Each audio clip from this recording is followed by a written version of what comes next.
And Prime Minister Albanese, thanks for joining us from the Lodge. Welcome back to Canberra. Yes. Can I start with Alice Springs? Can we assume you forced the hand of the Northern Territory government when it came to these alcohol restrictions yesterday?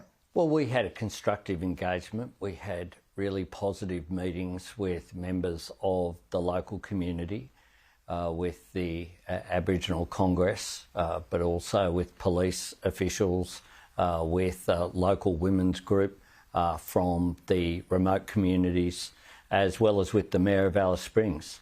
And we talked through options beforehand, but I was absolutely convinced that there needed to be a response. The Chief Minister was certainly in agreement of that.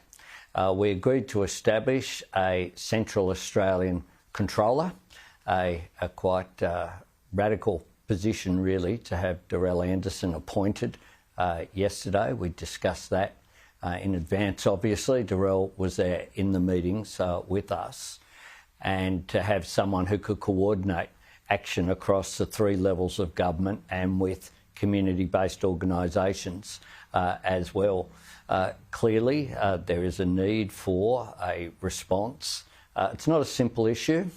It's not something that will be worked through with just slogans, but it's something that does require a response of all levels of government. But have you stepped in here, in effect? Did you say, look, we have to introduce some alcohol restrictions and look at more?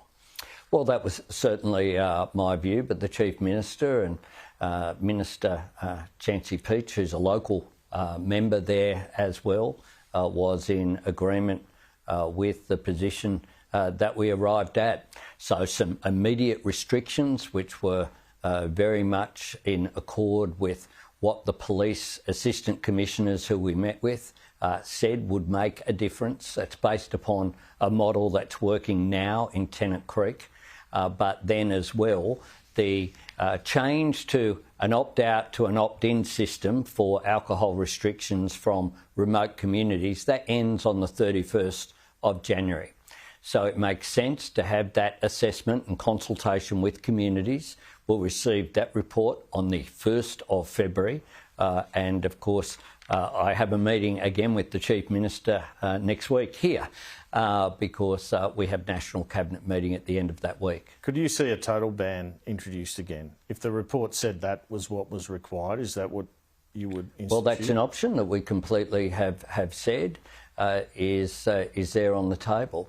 You've got to remember, Andrew, that this change was introduced by a former Labor government in 2012. It lasted for 10 years. The former government chose to allow that to lapse. It had lapsed before the new parliament sat after the election. But clearly, when you look at the evidence on the ground, there is a need for a response. It isn't just alcohol. There's a range of issues there that go to Indigenous disadvantage, that go to a lack of employment.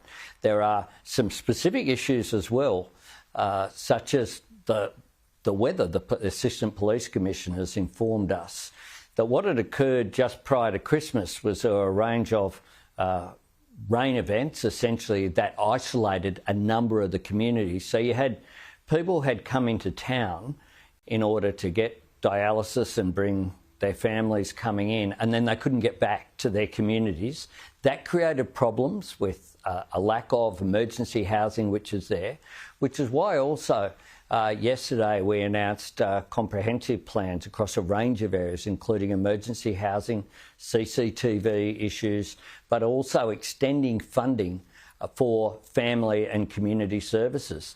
It's extraordinary that there were a range of zombie measures left in the budget where funding for community-based organisations dealing with issues like domestic violence runs out in June of this year and wasn't extended throughout the forwards. Now, we've provided certainty very early on for those organisations well in advance of the budget so that they can have that confidence going forward, and that was a $25 million commitment that we made yesterday. You said last night, I think you said, it's insulting to Northern Territory Police to say the feds could do a better job. That's why I'm not sending them in. But isn't it also about numbers? Like, wouldn't I think every police commissioner doesn't want other police in there, by the way. That's a typical response you'll hear from a police commissioner, and that's what you heard. But is there any concerns from you that you might have to send in federal police if they need reinforcement? Look, if there was a request, but there hasn't been, Andrew, and that's the point is when it comes to these issues, you have to take advice from law enforcement authorities on the ground. And there has not been criticism that I've heard from anyone re the functioning of the Northern Territory Police. Additional assets have been deployed to Alice Springs, and a simple solution put forward of bring in the Army, bring in the Australian Federal Police. The solution here isn't simply to lock more people up. That's not the words of mine. They're the words of the Assistant Police Commissioners who are dealing with this issue on the ground. Now, you had a lot on your plate, obviously, as a new government, but this is what Marion Scrimgeour said in her maiden speech, if you'll bear with me, in July. She complained about the lifting of alcohol bans in communities. She said, and I quote, "You can't just pull the pin on it without any protection, sanctuary or plan for the vulnerable women and children who the original measure was supposed to protect. To do that is more negligent." And she went on and said, both governments have to work out a plan to protect those innocent victims who are being swamped by waves of violence now that take away alcohol is getting let back into our town camps.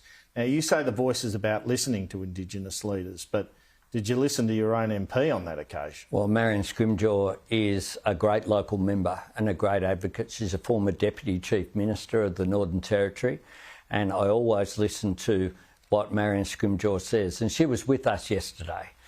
She was with us, as was Malandiri McCarthy, the Senator for the Northern Territory as well. These issues are complex. They go to, as well, the opt-in or opt-out system goes to whether there will be seen to be different provisions for communities and individuals based upon their racial background. And that is a complex issue. That is why we are dealing with this issue. Marion was very supportive of the position that I took and that the federal government and that the Northern Territory government took yesterday. She's been on the ground repeatedly and has been doing extraordinary work in those communities. Well, she said the other day, we can't even talk about the voice until we address the problems in Alice Springs. Do you agree with that? Well, Marion Scrimgeour is someone who is concerned about the immediate issue which is being confronted in her local community that she represents. What we're dealing with here, though, in the longer term, and indeed the medium term, is intergenerational disadvantage. Part of the problem here, Andrew, is that the communities that we met with, for example, in the NPY lands, which crosses different state jurisdictions, South Australia, Western Australia and the Northern Territory. They were telling us, the women in those communities, as well as the police and other people we met with, that part of the problem is the young people don't have a sense of opportunity in terms of employment. They think that measures like making the CDP actually work and give a training component and give people that opportunity for a career going forward is really important. They think that the health support that we have so that people don't have to have dialysis. What happens if someone needs dialysis and they come into Alice Springs, they bring the whole families with them. The families don't have anywhere to live. So quite often they're either in overcrowded houses that creates problems, or they're sleeping rough in some circumstances as well. And what we need to do is to make sure that we do much better in that service delivery, much better in providing people with that sense of opportunity and hope. And that's something that Marion Scrimgeour will play a really important role in. It's something that my government is absolutely committed to, and Linda Burney, as the Minister, is committed to as well. We've seen a failure to invest in Central Australia. That's something that the Mayor said, that's people from across the broad range of organisations we met with, all repeated. That lack of investment on the ground, making a difference so that you can try to just start to overcome that intergenerational disadvantage which is there. All right. Well, how can a voice to Parliament fix this? And in the simplest terms you can manage, what can you tell the Australian people about how the voice will make a difference and why it's necessary? Well, the voice is about two things. It's about recognition, that is giving people respect in our nation's birth certificate, and it's about consultation. It's about giving people a right to have a say.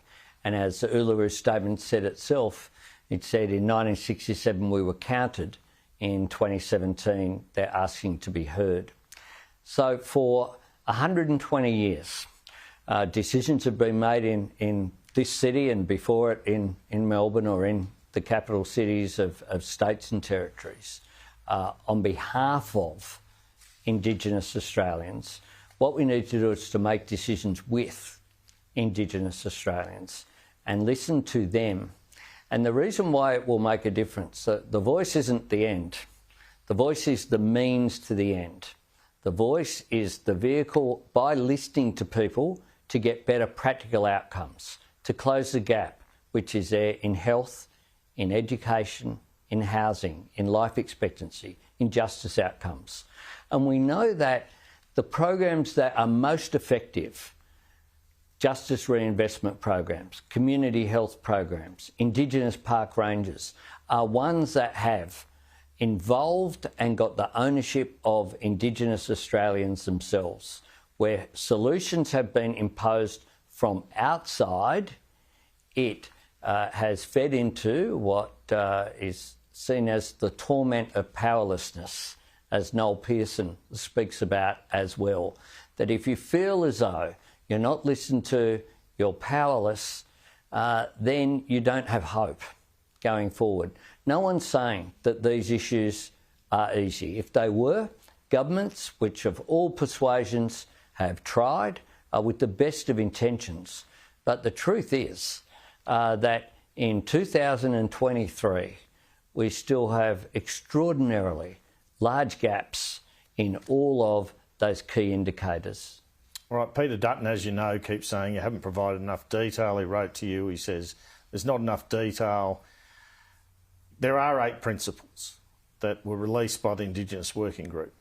It's a bit of a task off the top of your head. Can you name those 8 principles? Well, the 8 principles are involving Indigenous people, that they will get to say.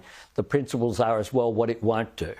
The principles are that it won't be a funding body, that it won't be a body that runs programs, that it won't usurp, that is, it won't have a right of veto going forward, that it will have local and community bases as well, that it, in addition to that, that it won't replace existing bodies. It will work with them going forward. They're the principles going forward. But the question before the people of Australia is very clear going forward. The question is simply this: in recognition of Aboriginal and Torres Strait Islanders as the first peoples of Australia. So that's the recognition bit. Then there's 3 specific constitutional changes as well. There shall be a body to be called the Aboriginal and Torres Strait Islander Voice, straightforward. Second is the Aboriginal and Torres Strait Islander Voice may make representation to Parliament and the Executive Government on matters relating to Aboriginal and Torres Strait Islander peoples. And the third is that the Parliament, subject to this Constitution, have power to make laws with respect to the composition, functions, powers and procedures of the Aboriginal and Torres Strait Islander Voice. Now, it's very clear of what that does. It gives them a voice, but it also doesn't usurp the Parliament. So there are a range of discussion. We've set up 2 groups as well, that referendum working groups, that are broadly representative, that have people like Ken Wyatt, the former minister, participating in it. They will release in the coming months further detail of what the voice is. So, for example, one of the issues is how do they have gender representation? The idea is to have equal and also representation of young people and representation of other groups as well. How do they feed into the process? That detail will be out there, and there'll be a whole process during the year. You currently have the referendum machinery provisions bill being inquired into. That debate will take place when Parliament sits. But then you'll have to have a process of the bill being introduced, of what the question is. And the extraordinary thing that I find is that I gave a speech at Garma in July last year. I haven't had one suggestion from anyone in the coalition of a change to any of that wording. And that's what people will vote for. I'll get to Mr Dutton in a minute. But on election night, you stood up in your victory speech, and the first thing you say is that you commit to the Uluru Statement to the heart and full. You did it again today at a ceremony this morning. I did it well before the election. Yeah, but that was a significant moment. You've just won the election. This referendum could define your prime ministership, couldn't it? Win or lose. This isn't about me, Andrew. This is about the way that Aboriginal and Torres Strait Islander people see themselves. This is something that hasn't come from the top. It's something that's come from the bottom up. It's come from Indigenous people themselves, consulting with thousands of gatherings, activities in the lead up to 2017, the Uluru Statement from the Heart, and then since then, a series of proposals, most of them under the former government, parliamentary committees, etc. And this is something that is a request, a gracious ask from Aboriginal and Torres Strait Islander people themselves. It's a handout asking for the Australian people to just grab it, to take up what if they this don't opportunity. What if they don't grab it? We live in a democracy, and we know that. We know that referendums are very difficult to succeed. We've had 8 successes in almost 50 attempts. But if you put this up and it fails, doesn't that set back reconciliation? I mean, it's a pivotal... I mean, it would also weaken your prime ministership, surely. It's not about me. People are concerned that if it fails, it will set back the cause of reconciliation. What do you think? Well, quite clearly, if it is not successful, then that will be difficult. But Aboriginal and Torres Strait Islander people themselves have been very patient. This process began, first the voice was spoken about as far back as 1991. You had the former government in 2012 speak about recognition and what form that might take.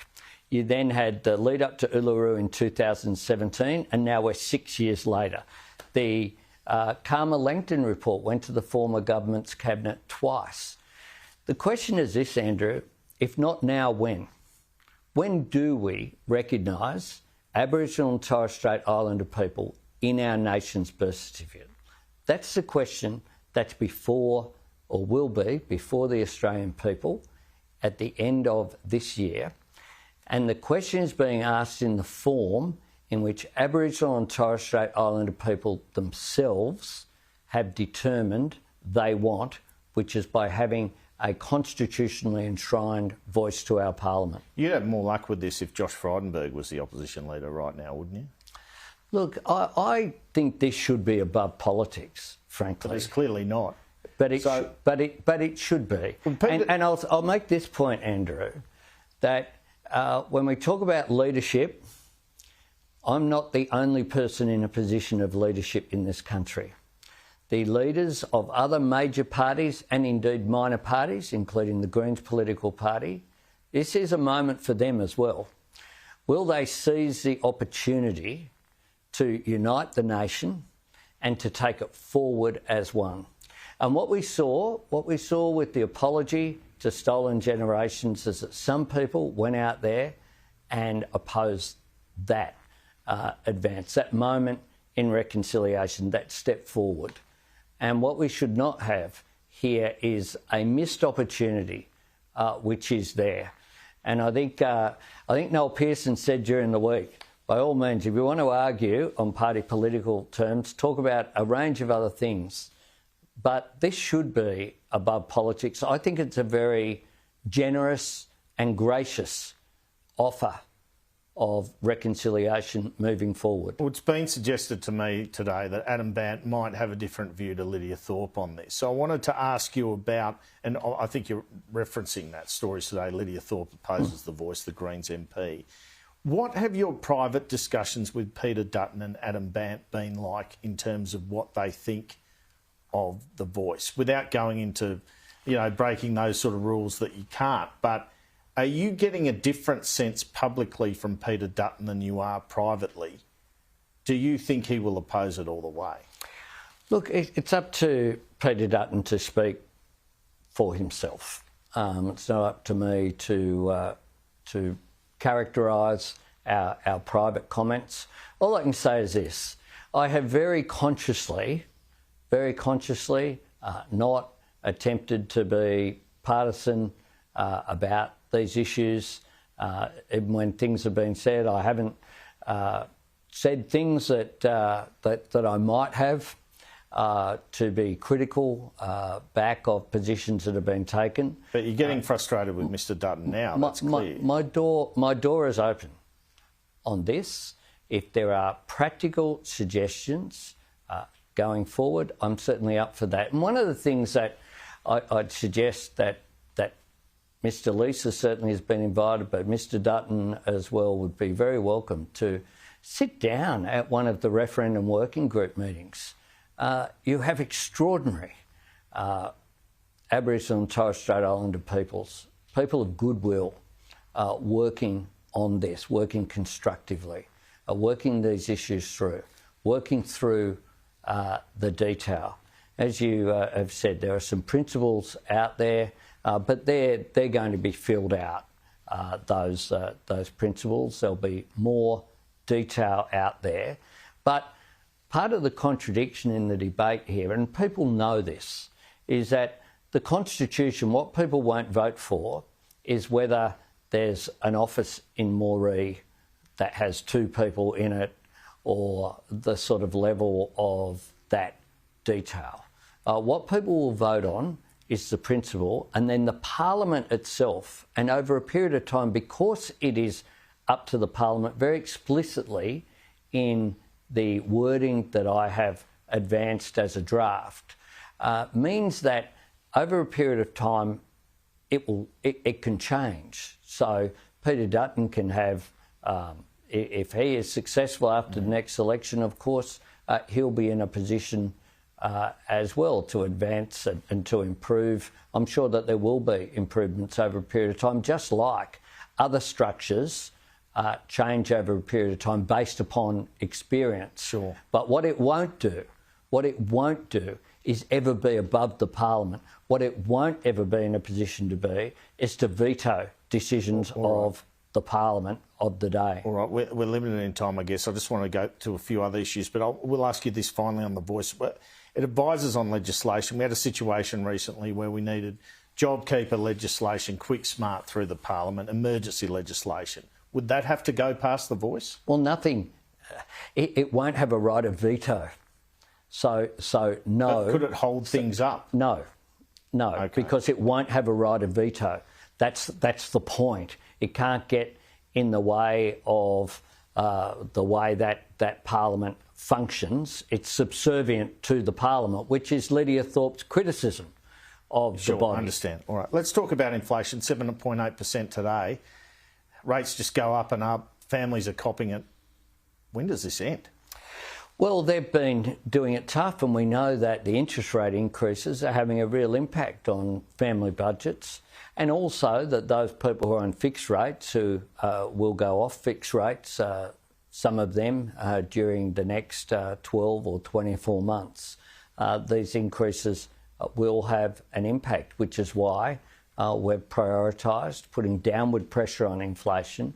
That's why we returned so much of the revenue gains, 99% of them, to the budget bottom line in October. It points towards another tight fiscal situation for you, doesn't it? You're going to have to tighten the belt in this budget, even as you want to do things like expand Medicare. You'll have no choice. We inherited $1 trillion of debt, Andrew. We ran a fiscally responsible budget in October, and we've been left as well with a whole range of programs that ended in a fake way that obviously have to be continued, and we've had to make provision of that. We have provision for issues like health, where there's pressure on the budget, the NDIS, importantly as well, defence spending. So we're very conscious of that. We've already started having multiple meetings already this year looking at budget issues going forward, but we'll continue to be a government that is responsible and prudent, but it also points towards our vulnerability as an economy, the fact that we're exposed to international movements so much in the way that we are, because we need to be more resilient going forward. But it's hard to see a soft landing, isn't it? Could we end up with a recession, even a shallow one here, as economists are forecasting in the US? Well, there are a range of positives going forward as well. We have had a stable unemployment rate, but we've also seen the government create, or under our watch, more jobs created in our first 6 months than any government in Australia's history since they started recording these records. So that's a positive in the economy as well. We're seeing a growth, the contradiction. But could we see a shallow recession? I'm positive about our economy going forward, and I'm positive for a range of reasons. One, our employment and jobs. Two, that the sort of measures that were put in place that will make a difference, taking pressure off family budgets. We had the pharmaceutical reductions come in on January 1. We've got 180,000 fee-free TAFE places this year. We'll have cheaper childcare commences on July 1. We have a range of these measures. We're starting to see wages go up for the first time in a while. But we have economic challenges as a result of our exposure to the international economy. The Russian invasion of Ukraine has had a massive impact on global inflation. Sure. And that is having an impact in the United States, in Europe, in all the advanced economies. Yeah. Do you expect to be visiting China this year? We'll wait and see, but I think that the Chinese relationship has got clearly more positive than it was this time last year. We had a visit by the Foreign Minister, which was positive, on December the 21st. I had a very constructive meeting with President Xi, and I want to see a further improvement in the relationship. We'll cooperate with China where we can. We'll disagree where we must, but we'll also engage in our national interest. Are you more hopeful now they'll lift the trade sanctions briefly? Well, quite clearly, the fact that the government is talking, and our Assistant Trade Minister, Tim Ayres, had a meeting with his Chinese counterpart at the Davos Forum in Europe. We're hopeful of a meeting soon between Don Farrell, the Trade Minister, and his counterpart. There is an increased engagement at different levels between our respective agencies, and that's a positive thing. I'd say this about the impediments to the economic relationship. China is Australia's major trading partner. We export more to China than Japan, Korea, a whole bunch of countries combined. So it's obviously very important for us, but it's also important for China. We have good products. Importing Australian products is not a charity. It's a good for their economy. It's good for their living standards, and they will gain by importing our meat, our livestock, our seafood, our wine, our other products as well. The relationship seems to be improving even as we keep talking up nuclear submarine acquisition or construction or whatever you want to call it. How much are these things going to cost? Could they cost $200 billion? Well, we will release costings at the appropriate time. We're working through those issues, but defending our country is not going to be cheap. I said that before the election that I saw our defence expenditure as being not just 2% of GDP, that it would be potentially rising. 4%? It would potentially be rising. We want to make sure, and the reason for the Defence Strategic Review, which has been done by Stephen Smith and Angus Houston, is to make sure that we get the best value out of every dollar that is spent. And you've already seen a range of announcements from the government around missiles and other defence assets, which is about us getting the right assets in the right place. Prime Minister Kevin Rudd was quoted in Davos as saying he needed to shut the F up now. Do you welcome that in his new role? I think Kevin will be an outstanding ambassador to the United States. He's a former Prime Minister and a former Foreign Minister, but importantly as well, since he left Parliament, he's had very senior roles at places like the Asia Society. And when I meet with my international counterparts, whether it be the leaders of multilateral forums, the IMF, the World Bank, the United Nations, or whether it be individual nations, Kevin Rudd is known to them, he's respected, and he will give Australia an important asset, him being in Washington DC, just as Stephen Smith in London will be important as well. I think having two foreign ministers in those two key posts is very important. Did he ask you for the job? No, well, I had a discussion with Kevin after the election about the potential which was there, and it was a discussion that I had prior, of course, with Penny Wong as the Foreign Minister, and I think it was the right appointment. And just finally, a reaction to the new New Zealand Prime Minister. Oh, well, I had a good chat with him on Saturday morning. I had Jacinda Ardern gave me the great honour of texting me in advance just before the announcement was made about her resignation. I had a very good relationship with her, and I look forward to the new Prime Minister visiting Australia. We have a ministerial meeting, minister to minister, every year. This year it will be in New Zealand, so I look forward to taking some of my colleagues across there. And of course we have some important co-events as well this year. The Women's World Cup in football is the third most watched event in the world, after the Football World Cup for men and after the Olympics. I'm not quite sure that Australians realise yet just how big a deal it is, and that's a chance to showcase our great country to the world. Wait until they see Sam Kerr. Prime Minister, thanks so much for your time. She's a great Australian and perhaps the best footballer in the world.